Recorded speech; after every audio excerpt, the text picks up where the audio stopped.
कहेंगे गोगी जी आज जो किताब लॉन्च की है किसानों की?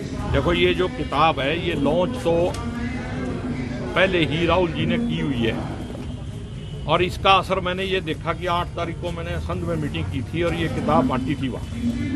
मेरे को रात तक सैकड़ों फ़ोन आए गांव से कि ये किताब और मिल सकती है। फिर मैंने 3 बंडल और ले आके बांटे। इसके अंदर जो इस सरकार की नीयत है, ये सरकार के मंत्री कहते हैं ना भी इसमें काला क्या है, मैं कहता हूँ नीयत और नीति ही काली है। जब नीयत ही काली हो तो उल्टा मेरा एक सवाल है भी सरकार से मैं पूछता हूँ भी इनके अंदर सफेद क्या है। भाई किसी ने, आप लोग सारे बैठे हो, हम सारे खड़े हैं, हमारे को अगर रोटी की भूख ही नहीं है तो जबरदस्ती खिलाओगे क्या? कोई आपको कह रहा है कि हमारे लिए ये काम करो, जो लोग कह रहे हैं ये सब जगह जगह कर्मचारी मजदूर सारे मांग कर रहे हैं, उनकी मांग तो पूरी नहीं हो रही और किसानों को जबरदस्ती थोपा जा रहा है, क्योंकि अपने जो आका हैं जिनसे माल लेके सरकारें बनाई मध्य प्रदेश में, कर्नाटका में, उनका खाता पूरा करना है। तो ऐसा मेरा यकीन है भाई ये जो काले कानून है इस देश को बर्बाद कर देंगे। किसान बर्बाद नहीं होगा, जो भी अन्न खाता है, जो रोटी खाता है ना, सभी का सत्यानाश कर देंगे। पीडीएस सिस्टम ही खत्म हो जाएगा। जेपी दलाल कल हंस रहे थे, परसों हंस रहे थे, बयान देखा था। जेपी दलाल का हंसना जो है ना, उसकी समझ लो जिंदगी का अंत है, उसकी राजनीतिक जिंदगी खत्म है।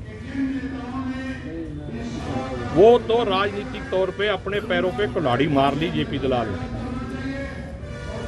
मतलब कोई दुश्मन भी मरे तो कोई नहीं हंसता, और ये तो किसान के बेटे मरे को दुश्मन मरे हैं क्या? विचार भिन्नता हो सकती है लेकिन है तो अपने देश के नागरिक हो।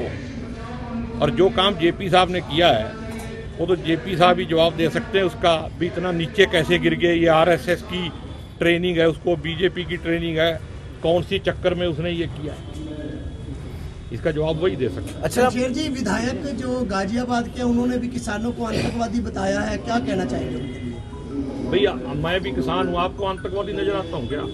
और मैं किसानों के साथ हूँ, सब पूरी तरह से मेरा मतलब तन मन धन से उनके साथ समर्थन है। किसान अगर आतंकवादी है तो देशभक्त कौन है? फिर ये भी फैसला करना पड़ेगा। ये इसके पीछे क्या मंशा है? ऐसे है, बड़े लोगों की बात है, बड़े लोग कह रहे हैं हम दो, हमारे दो, मोदी और अमित, अडानी और अंबानी, समझ गया? अब इसमें से बाप कौन है और बेटा कौन है ये आप फैसला करें। ये खालिस्तानी और पाकिस्तानी बोला जाता है, इसके खिलाफ कोई आदमी मेरे को बताओ जो खालिस्तान की मांग कर रहा हो। आरएसएस के लोग कर रहे हैं और जो गोदी मीडिया है वो खालिस्तान की बात को उठा रहा है।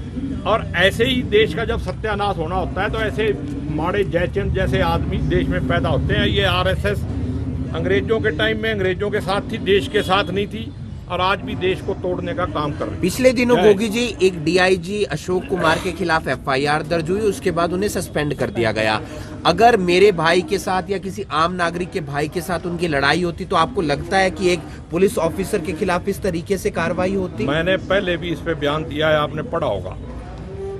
भाई एक क्या किसान का बेटा अगर पुलिस में अफसर बन गया तो क्या वो अपने आप को किसान नहीं कह सकता क्या? और बीजेपी इस पूरे देश का मूर्ख बना रही है कि हमारे अंदर परिवारवाद नहीं है। कांग्रेस पार्टी और दूसरी पार्टियों में परिवारवाद है। अगर परिवारवाद नहीं है तो विज साहब का भाई क्या है? विज साहब के भाई को जो आपने कहा एक आम आदमी की तो कंप्लेंट भी नहीं ली जाती, और यहाँ डीआईजी को सस्पेंड करा दिया। क्यों? उसने यही कह दिया ना मैं किसान आंदोलन के साथ हूँ और मैं भी किसान का बेटा हूँ। ये उसका जुल्म है। अगर ये जुल्म है तो हमारा सबका जुल्म है, हमारे को सबको अंदर कर देना चाहिए। जो है ये कार्यक्रम देखिए, पिछले करीब 75 दिन से हमारे किसान, जिसको हम वोट लेने के लिए अन्नदाता कहते हैं, आज वो किस स्थिति में है, चारों तरफ उनको घेरा गया है। वो सिर्फ प्रधानमंत्री से मिलकर अपनी बात कहना चाहते थे, लेकिन उनके बीच में बैरिकेड लगा दिए गए। 4 लेयर बैरिकेड की हैं, कंटीले तारे लगाए गए, कील लगा दिए गए, खड्डे खो दिए गए। इतना जुर्म तो हिंदुस्तान पाकिस्तान के बॉर्डर पे भी नहीं है जितना किसानों को घेरने के लिए उन्होंने रणनीति बनाई है। 220 के करीब किसान मर चुके हैं, लेकिन संवेदना नहीं है हमारे प्रधानमंत्री में भी। उनका 2 मिनट का उनका मौन रखते और उनको श्रद्धांजलि देते।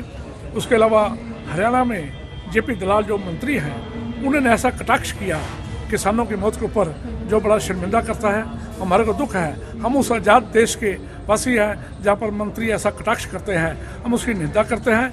आज जो ब्लॉक सत्र पर मीटिंग है, इसमें हमारे ऑब्जर्वर भी आए हैं और सारे कांग्रेसजन भी आए हैं। साया बहुत बड़ा होने की वजह से हम जल्दी में इसको निपटा रहे हैं, इसलिए आपका सबका धन्यवाद। और हमने आह्वान किया है भी सभी लोग किसानों के साथ कंधे से कंधा मिला के खड़े हों। राजीव गांधी जी ने शहादत दी, इंदिरा गांधी जी ने देश को शहादत दी। उस देश को बचाने के लिए शहीद आजम भगत सिंह, राजगुरु सुखदेव ने शहादत दी। उस देश को हम गुलाम नहीं होने देंगे। आज हम संकल्प लेने जा रहे हैं। सर, एक तरफ प्रधानमंत्री जी कहते हैं कि मैं केवल एक फोन कॉल दूर हूं किसानों से, दूसरी तरफ इतने बैरिकेड्स लगाए गए हैं और इतने ही तरीकों से जो है उन्हें रोका जा रहा है, उसके बारे में क्या कुछ कहना चाहेंगे? देखिए, बाद में इस बात को वो कह देंगे हमने जुमला था, 15 लाख भी जुमला था। नोटबंदी के बाद देश में उग्रवाद खत्म हो जाएगा, वो भी जुमला साबित हुआ। उन्होंने हर बात उनकी मजाक से लहजे से की जाती है। जब उनका मंत्री हरियाणा का ऐसा कटाक्ष कर सकता है तो प्रधानमंत्री भी उसी पार्टी के हेड है, तो हम मानते हैं प्रधानमंत्री में संवेदना नहीं है। एक फोन से दूर है, वो तो वहीं बैठे हैं, जब मर्जी बुला लें। चलिए किसान संगठन रोज कह रहे हैं हम जाने के लिए तैयार हैं। इस टाइम पूरे विश्व की निगाह हिंदुस्तान की तरफ है, हिंदुस्तान के किसानों की तरफ है। उनको मालूम है अगर किसान टूट गया देश गुलाम हो जाएगा। सर, 3 महीने होने वाले हैं किसानों को धरने पर बैठे हुए, तो क्या कुछ एक मैसेज सरकार को और किसानों को भी देना चाहेंगे कि कहीं ना कहीं एक इसका जो है सोल्यूशन निकलना बहुत ही ज्यादा जरूरी है? 3 महीने में सर्दी हो, बारिश हो, कोहरा हो, किसान डटे हुए हैं वहाँ पर। अभी देखिए, मैसेज खाली हमारा ही नहीं, पूरे हिंदुस्तान से, पूरे संसार से बड़े बड़े लोगों ने, जिनका असर है अमेरिका जैसे लोग कंट्री ने भी कहा है, लेकिन उसके बावजूद प्रधानमंत्री इस बात को नहीं कह रहे।